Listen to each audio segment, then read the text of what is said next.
Nam Mô A Di Đà Phật. Chương trình phổ thông giáo lý Phật giáo Hòa Hảo của Ban Quản trị Niệm Phật Đường Phật giáo Hòa Hảo trên băng tần 56.10 của đài truyền hình Little Sài Gòn TV xin trân trọng kính chào tái ngộ quý đồng đạo Phật giáo Hòa Hảo, quý khán thính giả của Little Sài Gòn TV khắp mọi nơi trên toàn cõi Hoa Kỳ và hệ thống YouTube toàn cầu. Kính thưa quý vị, trong chương trình ngày hôm nay, chúng tôi xin tường trình lại buổi đại lễ kỷ niệm lần thứ 86, ngày Đức Huỳnh Giáo chủ Phật giáo Hòa Hảo khai đạo vào ngày 18 tháng 5 năm Kỷ Mão 1939 tại Niệm Phật Đường Phật giáo Hòa Hảo vào ngày Chủ nhật ngày 8 tháng 6 vừa qua.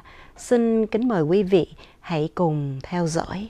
Chúng tôi hôm nay có một cái phần rất là đặc biệt, đó cái phần chuyển ngữ sẽ được do bác sĩ Kimberly Hồ phụ trách ngày hôm nay. Và kính mời bác sĩ Kimberly Hồ, chị là cựu phó thị trưởng của thành phố Westminster. Xin kính mời quý vị hãy cho chị một tràng pháo tay thật là lớn đi quý vị.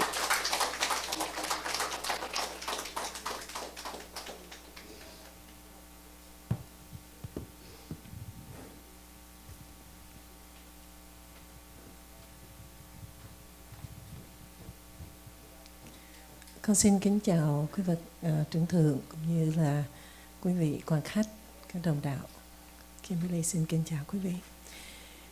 Ngày hôm nay là ngày đại lễ khai đạo Phật giáo Hòa Hảo năm thứ 86. Con rất hân hạnh được đứng đây và được đóng góp bài chuyển ngữ này.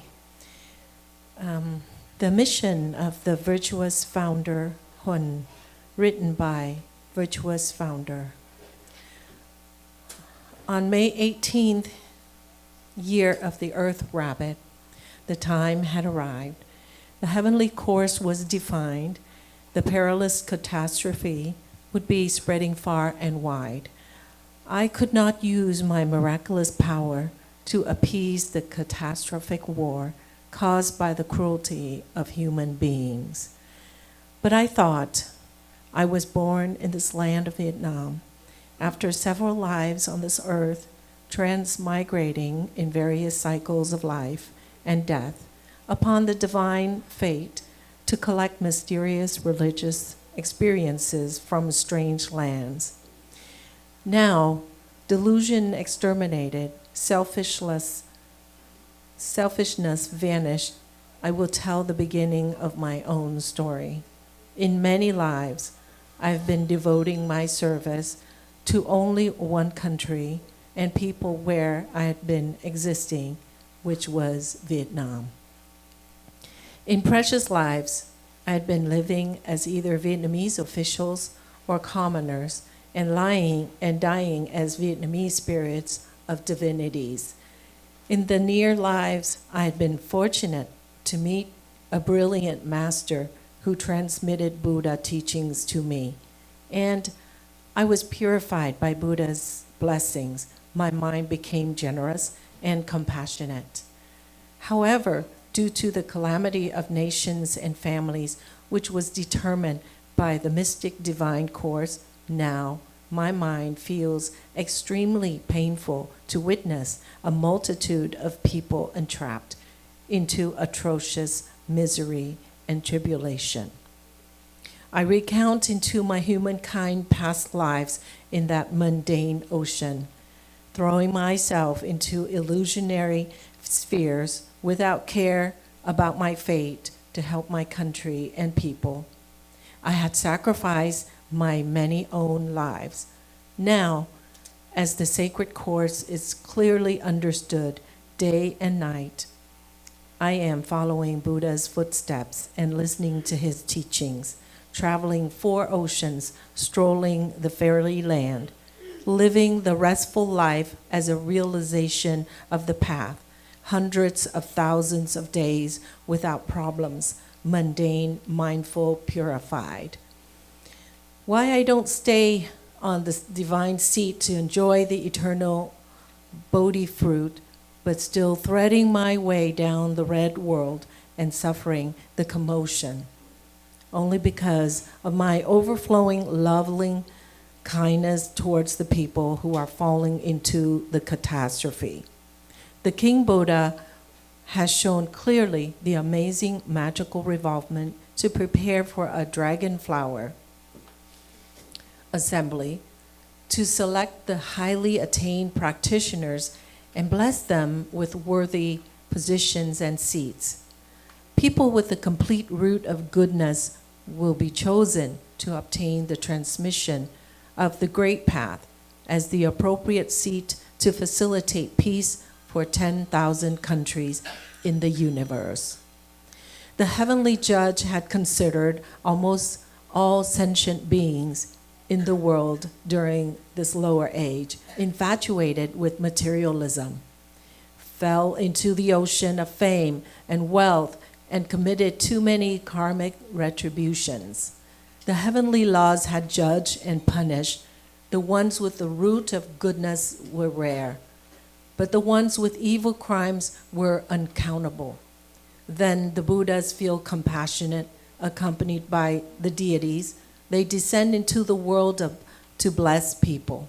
Firstly, they would relieve suffering. Next, they would slow the divine scheme, urging mundane people to get back to the wholesome way, to change from evil to righteous, so that their sins might be pardoned and lessened by the divine judgment.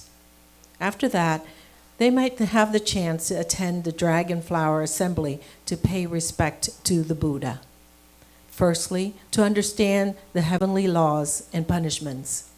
Then, to be blessed to listen to the miraculous Buddha's teachings, admire the perfect attributes of the true Lord, so that the religious practice would be faster to attain fruition, becoming people in Buddha realm and enjoy peace. Since this era is the Dharma decadence, the holy path full of useless and disturbing grasp of Dongvu, humankind's darkened under the uproar, provocation of the ghost king. I am one of the life saviors, the ones who realize the path at any country will come back to that country to assist their people, to convey compassion and loving kindness, to repay the spirits that had helped them in the past lives so that they could practice successfully. Therefore, on May 18th, year of the Earth Rabbit, I appeared in this life to save sentient beings.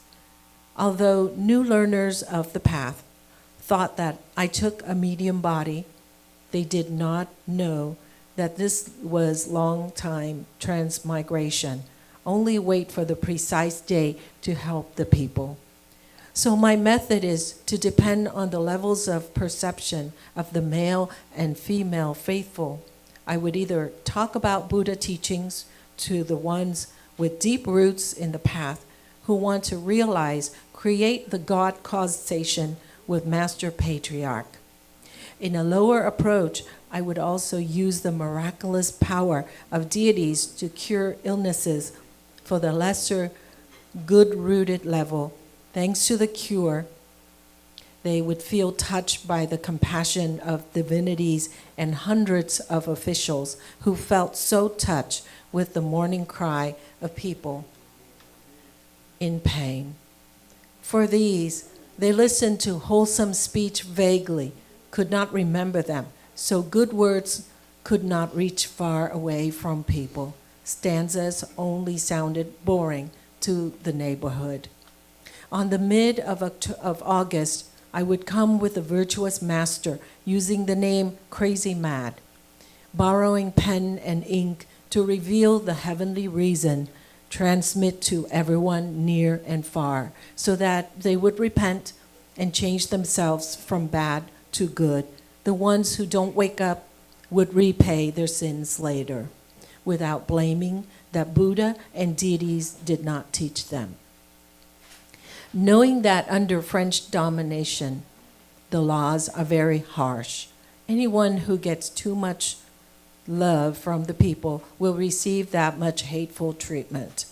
But I think that in so many previous lives, I also had sacrificed for the path and I did not care about my body, so this last life, why should I feel attached to this earthly body?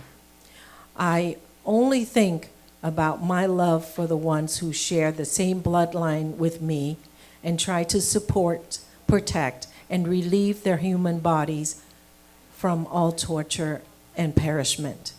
Bạc Liêu, May 18th year, Water Horse, 1942. Thank you.